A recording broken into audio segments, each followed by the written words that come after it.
Hello everyone, welcome to YouTube channel chemistry academy. Myself Jitendra. अपना chapter चल रहा था हैलोजन व्युत्पन्न, और हैलोजन व्युत्पन्न में लास्ट क्लास में हम एल्किल हैलाइड को खत्म कर चुके हैं, जिसमें हमने मोनो एल्किल हैलाइड पढ़ा था। आज अपना टॉपिक होगा डाई हैलोजन व्युत्पन्न। इसकी हमें बात करनी है। सबसे पहले डाई हैलोजन व्युत्पन्न होते क्या है, तो देखिए जब हमने हैलोजन व्युत्पन्न का वर्गीकरण पढ़ा था, उस वर्गीकरण में हमने दो टाइप पढ़े थे। एक पढ़ा था हैलोजन परमाणु की संख्या के आधार पर, और दूसरा पढ़ा था CX बंध की प्रकृति के आधार पर, जिसमें हमने कहा था कि हैलोजन परमाणु जिस कार्बन परमाणु से जुड़ा हुआ होता है, उस कार्बन परमाणु का संकरण कौन सा होता है। ठीक है, तो यहां पर हम फर्स्ट टाइप की बात करते हैं कि फर्स्ट टाइप में हमने पढ़ा था हैलोजन परमाणु की संख्या के आधार पर, और उसमें हमने पढ़ा था मोनो, डाई, ट्राई, और ट्राई के बाद हमने बोल दिया था कि पॉली हैलोजन व्युत्पन्न। ठीक, इसी तरह से यहां पर अपने पास एक डाई हैलोजन व्युत्पन्न, यानी कि ये अपने पास होता है जिसमें दो हैलोजन परमाणु उपस्थित होते हैं, और इन्हें वर्गीकृत किया जाता है फिर से, जिसमें पहला टाइप आता है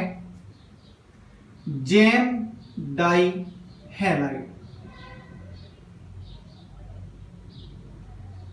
जेम डाई हैलाइड होता है।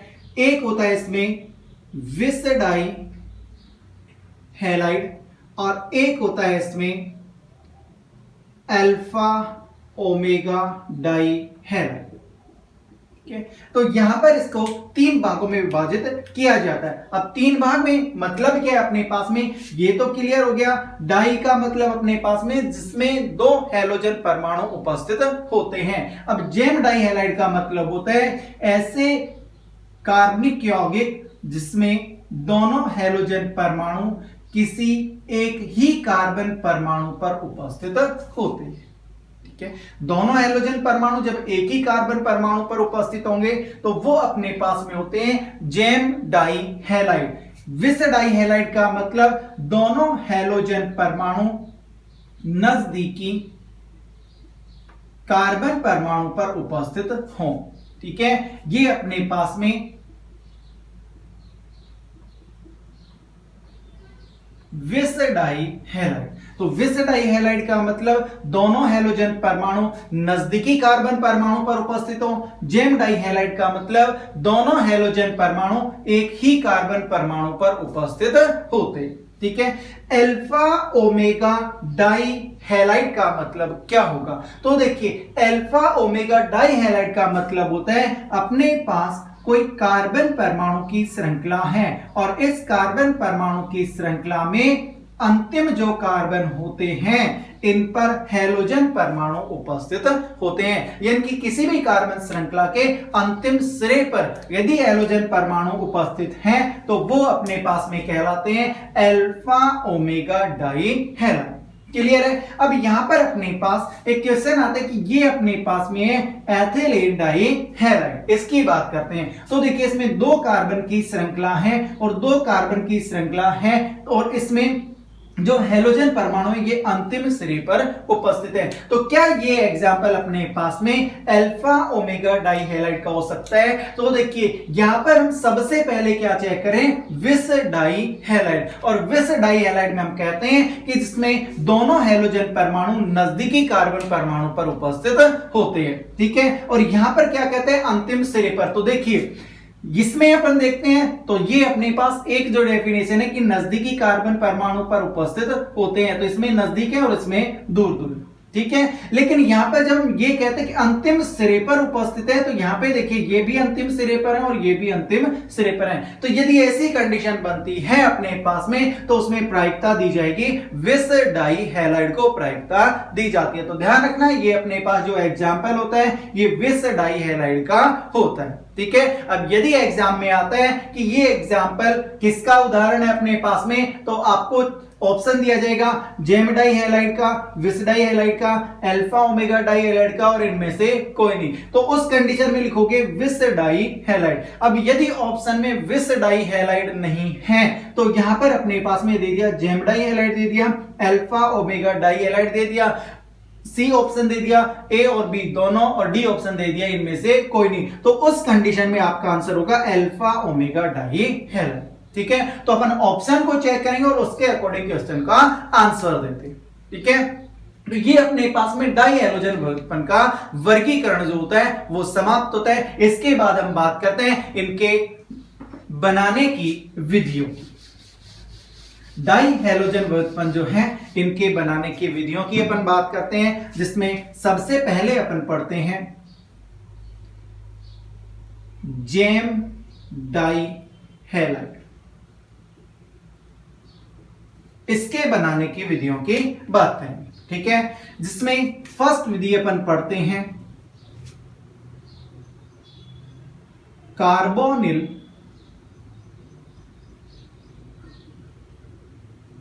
यौगिकों से, इसकी बात करें, ठीक है। तो देखिए कार्बोनिल यौगिक अपने पास में क्या होते हैं, जिसमें CO ग्रुप उपस्थित होता है, ठीक है। अब CO ग्रुप अपने पास में देखिए एल्डिहाइड हो सकता है या फिर अपने पास में कीटोन हो सकता है।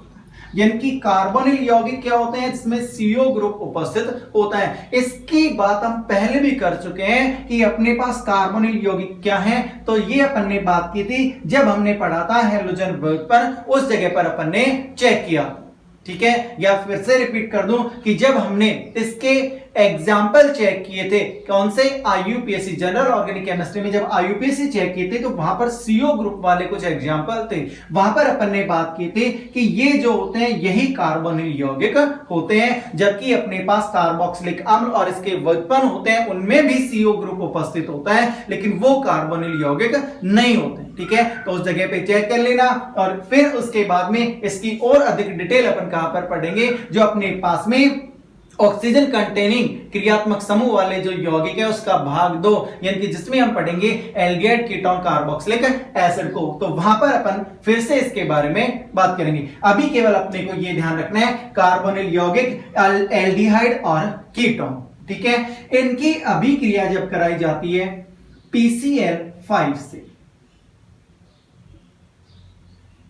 अभिक्रिया कराते हैं इनकी PCl5 के साथ में कराते हैं, तो यहां पर अपने पास में ये बॉन्ड ब्रेक हो जाता है, ठीक है। और जब ये बॉन्ड ब्रेक होता है तो यहां अपने पास दो बॉन्ड ब्रेक हुए, यहां पे दो हैलोजन परमाणु इसके पास आते हैं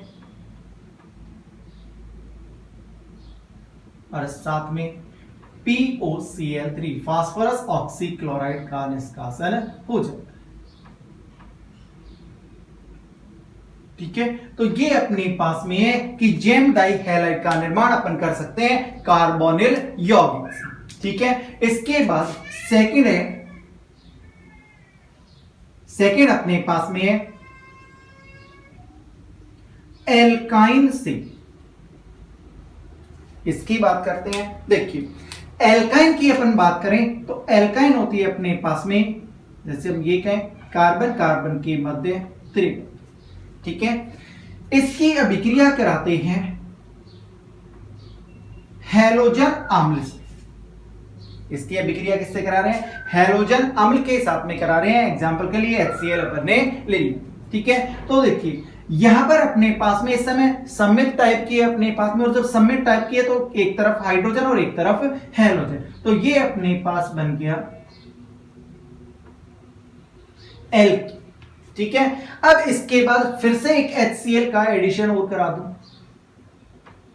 ठीक है। अब देखिए अपने पास में अब ये क्या होगी, अपने पास में असम्मित एल्कीन, ठीक है। और जैसे ही असम्मित एल्कीन आती है तो अपने दिमाग में आता है कि असम्मित एल्कीन पर जब किसी ध्रुवीय अणु का योग कराया जाता है तो उस स्थिति में मार्कोनिकोव नियम अप्लाई करते हैं। और मार्कोनिकोव नियम क्या कहता है कि यदि किसी असम्मित एल्कीन पर किसी ध्रुवीय अणु का योग कराया जाता है तो उस ध्रुवीय अणु का ऋणात्मक भाग HCl में Cl माइनस और H प्लस, तो ऋणात्मक भाग उस कार्बन पर जुड़ता है जहां पहले से हाइड्रोजन परमाणु की संख्या कम होती है। तो देखिए इन दोनों कार्बन में से यहां हाइड्रोजन की संख्या कम है, तो यहां पर ध्रुवीय अणु का ऋणात्मक भाग उस कार्बन परमाणु पर जुड़ेगा जहां पहले से हाइड्रोजन की संख्या कम होती है, ठीक है। जिसकी डिटेल अपन पहले चेक कर चुके हैं। तो हम ये कह दें यहां पर कि जब अपने पास कोई एल्काइन है, इस एल्काइन पर हैलोजन अम्ल के दो अणुओं का योग कराते हैं तो यहां अपने पास जो दो हैलोजन परमाणु जो है वो एक ही कार्बन परमाणु पर अटैच हो जाते हैं, जिससे हम ये कहते हैं कि इससे जेम डाई हैलाइड का निर्माण होता है। क्लियर है? इसके बाद हम चेक करते हैं विस डाई हैलाइड कि विस डाई हैलाइड का निर्माण किस तरह से किया जाता है। ठीक है, सेकेंड टाइप अपने पास में है विस डाई हैलाइड का निर्माण। ठीक है, विस डाई हैलाइड के निर्माण में सबसे पहली विधि अपने पास में एल्कीन से। ठीक है, देखिए यहां पर हम ये कहें अपने पास एल्कीन है, एल्कीन जिसमें कार्बन कार्बन के बीच द्विबंध उपस्थित हो। ठीक है, ये एल्कीन है। अब इस एल्कीन पर हैलोजन अणु का योग कराया जाता है। ठीक है, और ये योग कराते हैं हम CCl4 की उपस्थिति में। तो CCl4 की उपस्थिति में जब हैलोजन अणु का योग कराया जाता है तो ये अपने पास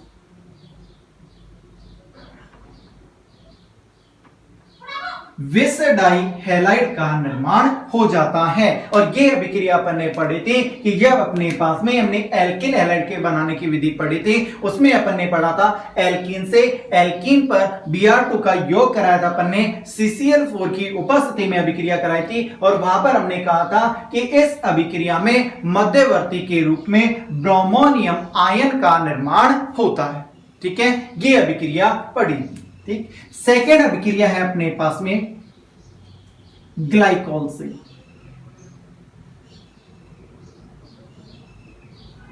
ठीक है, देखिए ग्लाइकोल की मैं बात करूं उससे पहले एक अभिक्रिया पढ़ते हैं अपन, एल्कोहल की अभिक्रिया।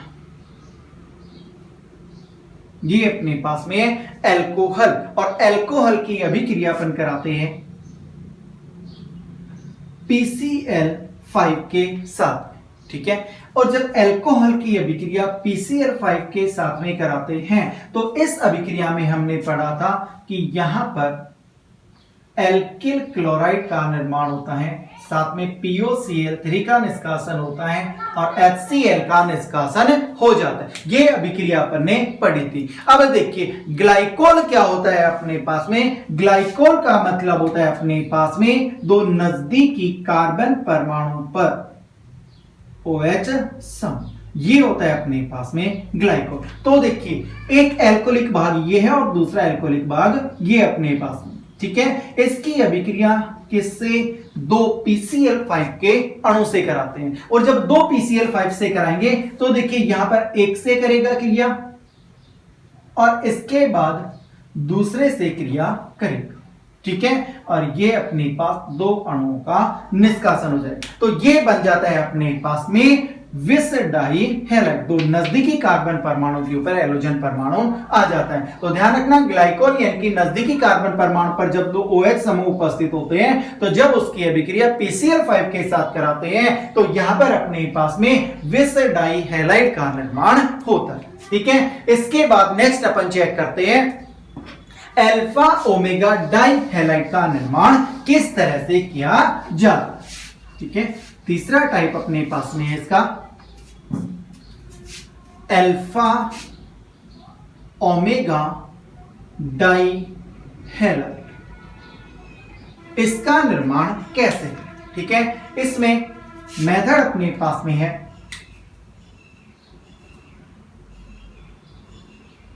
कार्बोक्सिलिक अम्लों के डाई सिल्वर लवण से। ठीक है, देखिए इसकी मैं बात करूं उससे पहले एल्किल हैलाइड के बनाने की विधि में अपन ने एक अभिक्रिया पढ़ी थी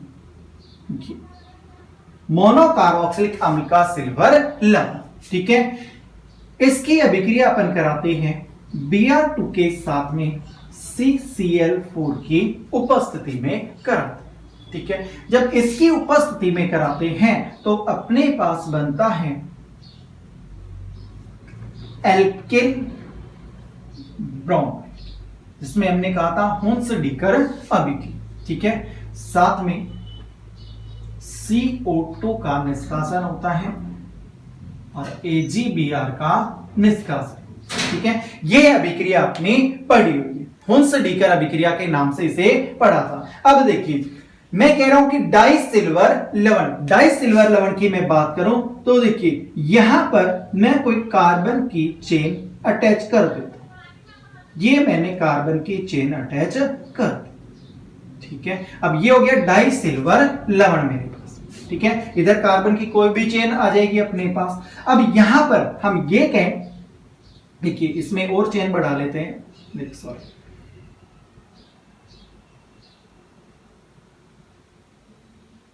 ये चेन बढ़ा ली, ठीक है। अब देखिए इसकी अभिक्रिया जब एक अणु से करा रहे हैं, यहां तक के पार्ट की एक अणु से कराई, अब मैं कह रहा हूं कि इसके दो अणुओं से क्रिया करा देते हैं, तो दो से क्रिया कराएंगे तो ये भी दो अणुओं का निष्कासन होगा। और यहां पर क्या बनेगा अपने पास में, तो देखिए जो RBr था, अब ये कहां से, इस जगह से ही तो गया अपने पास में, तो यहां अपने पास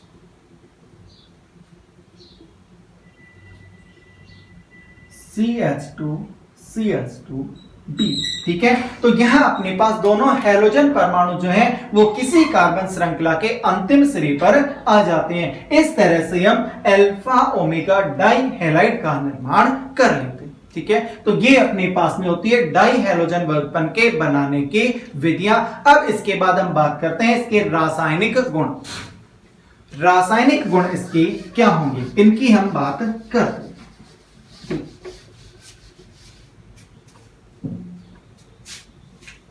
डाई हैलोजन वर्गपन के रासायनिक गुण।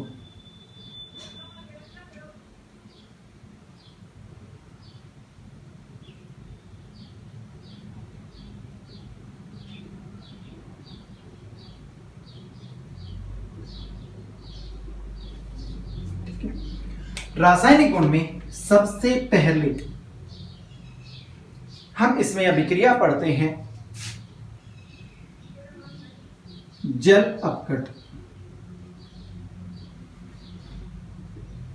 ये कहें अपन, या फिर हम ये कह दें इसकी अभिक्रिया करा देते हैं अपन वाटर के साथ में करा देते हैं, या फिर पोटेशियम हाइड्रोक्साइड के साथ करा देते हैं, या फिर सिल्वर हाइड्रोक्साइड के साथ में करा देते हैं, या फिर सोडियम हाइड्रोक्साइड के साथ में अभिक्रिया करा देते हैं। तो देखिए मैं एक अभिक्रिया की बात करता हूं, मेरे पास एक अभिक्रिया है ये, इसकी अभिक्रिया मैं कराता हूं पोटेशियम हाइड्रोक्साइड के साथ, ठीक है। और जब पोटेशियम हाइड्रोक्साइड के साथ कराता हूं तो ये पोटेशियम हाइड्रोक्साइड होगा मेरे पास में जलीय पोटेशियम हाइड्रोक्साइड, पोटेशियम हाइड्रोक्साइड, जलीय पोटेशियम हाइड्रोक्साइड, ठीक है। इसके साथ अभिक्रिया कराता हूं तो यहां पर मेरे पास अल्कोहल का निर्माण होता है, ठीक है। ये मेरे पास में ये अभिक्रिया अपन ने पढ़ी थी एल्किल हैलाइड के रासायनिक गुण, जिसमें हमने पढ़ा था नाभिक स्नेही प्रतिस्थापन अभिक्रिया, यानी कि हमने पढ़ी SN अभिक्रिया जहां पर पढ़ी थी, उसके जो उदाहरण पढ़े थे वहां पर अपन ने ये अभिक्रिया पढ़ी थी और ये कहा था कि या तो अभिक्रिया कराते हैं पोटेशियम हाइड्रोक्साइड के साथ में, या सोडियम हाइड्रोक्साइड के साथ में, या सिल्वर हाइड्रोक्साइड के साथ में कराते हैं, या फिर वाटर के साथ में कराते हैं, ठीक है। यानी कि ये जलीय पोटेशियम हाइड्रोक्साइड, जलीय सोडियम हाइड्रोक्साइड, जलीय सिल्वर हाइड्रोक्साइड और जलीय यानी कि ये अपने पास वाटर होता है, इसके साथ अभिक्रिया कराते हैं तो अल्कोहल का निर्माण होता है। ये अभिक्रिया अपन ने पढ़ी। अब हम बात करते हैं कि डाई हैलोजन वर्गपन के रासायनिक गुण के अंदर, यानी कि इसमें दो हैलोजन परमाणु उपस्थित होते हैं, इसकी अपन बात करते हैं। तो देखिए मैं एक एग्जांपल लेता हूं कि मेरे पास ये एक जेम डाई हैलाइड है, ये मेरे पास में है जेम डाई हैलाइड, इसकी अभिक्रिया जलीय पोटेशियम हाइड्रोक्साइड से कराता हूं, तो ये इसके दो अणुओं के साथ में क्रिया करेगा। और जब दो अणुओं के साथ में क्रिया करेगा तो यहां पर अपने पास दो OH समूह आ जाए, ठीक है। साथ में HCl यानी कि KCl का निष्कासन हो जाए। क्लियर। इसी तरह एक एग्जाम्पल और लेता हूं मैं इसका, ध्यान देना इस एग्जाम्पल को। इसमें भी दो जलीय पोटेशियम हाइड्रोक्साइड के साथ क्रिया कराते हैं, ठीक है। तो इसमें भी वही KCl का निष्कासन करते हैं और यहां पर भी एक ही कार्बन पे दो OH समूह उपस्थित हो जाते हैं, ठीक है। अब इसके लिए मैं एक पॉइंट की बात करता हूं, नोट में ध्यान क्या रखना है कि यदि एक ही कार्बन पर एक से अधिक OH समूह उपस्थित हो तो उनमें से एक जल के H2O जल के अणु का निष्कासन होता है तथा वह संबंधित यौगिक में बदल जाता। ध्यान रखना ये अपने पास में आपको कहीं भी एक कार्बन पर एक से अधिक OH समूह दिख जाए तो बगैर सोचे समझे एक जल के अणु का निष्कासन करा देना। इसमें भी सेम वही होगा, अपने पास में जल के अणु का निष्कासन करा देंगे और जल के अणु का निष्कासन कराने के बाद जो भी अपने पास में यानी कि कार्बन ऑक्सीजन के बीच डबल बॉन्ड आ जाएगा और जो यौगिक बनता है CHO और CHO यानी कि कार्बन ऑक्सीजन के बीच डबल बॉन्ड, ये एल्डिहाइड बन गया और यहां पर अपने पास कीटोन का निर्माण हो जाए, ठीक है। तो ध्यान रखना कि जब अपने पास में इनका जल अपघटन कराया जाता है तो अपने पास कार्बन पे OH आ जाता है, जिस जगह पे हैलोजन परमाणु होता है वहां पे OH आ जाता है, ठीक है। अब दिमाग में ध्यान क्या रखना है कि यदि एक ही कार्बन परमाणु के ऊपर एक से अधिक OH समूह कभी उपस्थित होते हैं तो वहां से एक जल के अणु का निष्कासन कराते हैं और फिर संबंधित कार्बोनिल यौगिक बना देते हैं, यानी कि कार्बन ऑक्सीजन के मध्य द्विबंध आ जाता है, ठीक है। इसके बाद रासायनिक गुण में नेक्स्ट अभिक्रिया है इसकी विहाइड्रोहैलोजनीकरण अभिक्रिया। नेक्स्ट अभिक्रिया है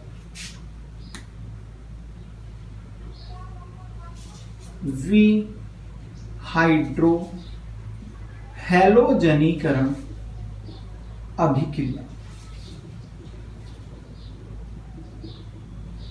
देखिए, विहाइड्रोहैलोजनीकरण अभिक्रिया की मैं बात करूं उससे पहले एक वर्ड अपने पास आता है कि इसे विलोपन अभिक्रिया ये भी कहते हैं, या इसका एक नाम और दिया था अपन ने बीटा विलोपन अभिक्रिया।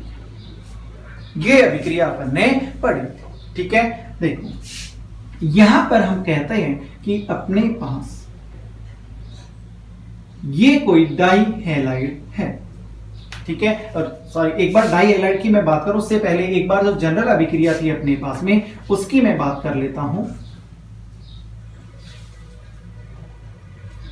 ये मेरे पास में कोई एल्किल हैलाइड, ठीक है। इसको मैं हीट करता हूं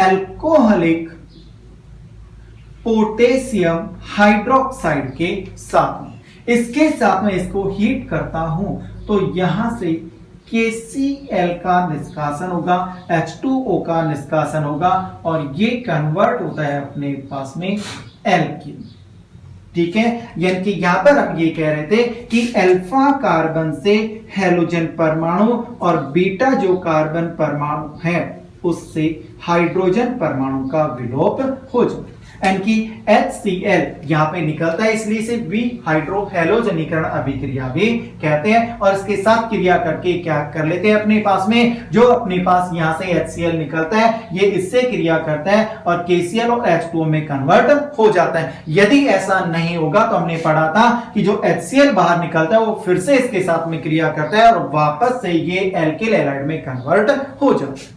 ठीक है, अब यहां पर हम बात कर रहे हैं डाई हैलोजन व्युत्पन्न के रासायनिक गुण। और डाई हैलोजन व्युत्पन्न के रासायनिक गुण की हम बात करें तो हम ये कहें कि यहां पर अपने पास 2 हैलोजन परमाणु उपस्थित हो। ठीक है, अब 2 हैलोजन परमाणु अपने पास में उपस्थित हैं तो ये अपने पास में लीजिए 2 हो गए। अब 2 हो गए अपने पास में तो एक बार एक HCl, दूसरी बार दूसरा, 2 बार विलोपन अभिक्रिया होगी और जब 2 बार विलोपन अभिक्रिया होगी तो यहां पर एल्काइन का निर्माण होता है। पहले एल्कीन में, यानी कि मैं ये कहूं कि पहले यहां पे एल्कोहलिक पोटेशियम हाइड्रोक्साइड, ठीक है, जिससे पहले ये कन्वर्ट होगा एक एल्कीन, ठीक है, इसके बाद फिर से एल्कोहलिक पोटेशियम हाइड्रोक्साइड और इस कंडीशन में ये कन्वर्ट हो जाएगा एल्काइन।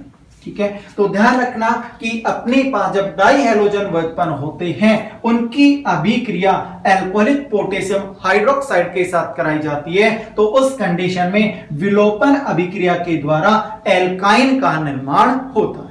ठीक है, जबकि यदि अपने पास मोनो हैलोजन यौगिक होते हैं उस कंडीशन में एल्कीन का निर्माण होता है। तो यहां पर विलोपन अभिक्रिया 2 बार संपन्न होती है। ठीक है, इसके बाद नेक्स्ट अभिक्रिया की अपन बात करते हैं धातुओं से क्रिया, या हम ये कह दें विहैलोजनीकरण अभिक्रिया। थर्ड टाइप है इसका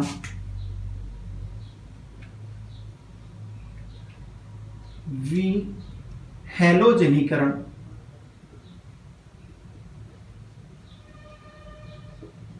अभिक्रिया।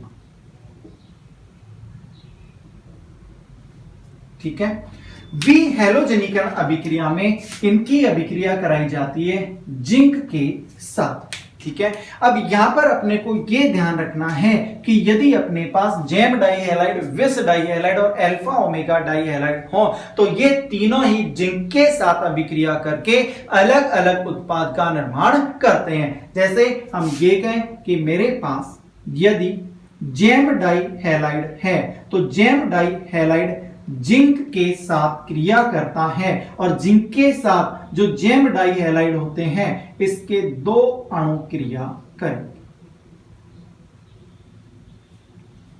ठीक है, और जब ये 2 अणु इसके साथ क्रिया करेंगे तो यहां से इसके भी 2 अणुओं से, तो यहां जिंक क्लोराइड यानी कि जिंक हैलाइड अपने पास में बाहर निकलेगा और ये कन्वर्ट होगा अपने पास में 2 गुने कार्बन की एल्कीन का निर्माण होगा। ठीक है, इन दोनों के बीच डबल बॉन्ड आ जाएगा। यदि अपने पास विस डाइहैलाइड है और विस डाइहैलाइड को जिंक के साथ हीट किया जाता है तो यहां से केवल एक ही अपने पास में जिंक हैलाइड, ये केवल एक ही अणु के साथ में क्रिया करता है और ये इसी अणु के लिए एल्कीन का निर्माण करता है। ठीक है, इसी तरह यदि अपने पास अल्फा ओमेगा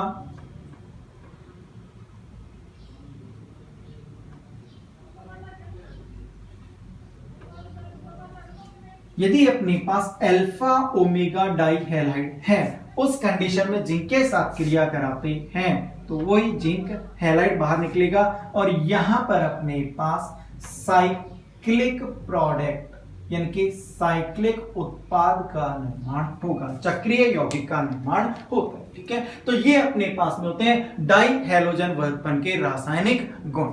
ठीक है। इसके बाद हम बात करते हैं डाई हैलोजन व्युत्पन्न के क्या क्या उपयोग होते हैं, किस जगह पे इनका उपयोग किया जाता है।